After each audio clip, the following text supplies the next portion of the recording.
Председателот на Македонија Ѓорги Иванов и пред дипломатскиот кор во земјава со став дека Македонија е заложник на бирократиите на НАТО и Европската унија кога станува збор за прашањето околу решавањето за името.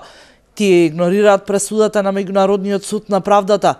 Имаме забрзана динамика и во однос со спорот со Грција, но треба да се внимава брзајќи да не излеземе од патот трасиран со повелбата на Обединетите нации, резолуцијата на Советот на безбедност, времената спогодба и пресудата на Меѓународниот суд на правдата. Само ако ги следиме овие насоки, ќе стигнеме до трајно и одржливо решение, смета Иванов.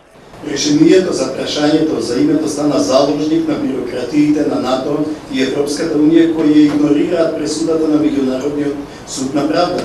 Состојбата на статус кво во интеграциите резултираше со стагнација во реформите и ерозија на културата на политички диалог во Македонија. Поставени сами на себе изгубивме многу години во политички кризи. Тој се надева дека оваа 2018 година НАТО може да исправи неправдата од Букурешт и да го даде заслуженото членство на Македонија во големото семејство на Алијансата.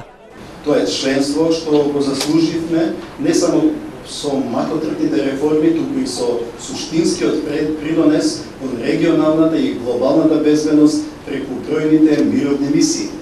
Иванов и понатаму стои на ставотот и како одговорна членка на меѓународната заедница подготвени сме да станеме 30-та членка на Алијансата и да ја оствариме целта што си ја постигнавме, но без било какви претходни барања кои го загрозуваат интегритетот на земјава.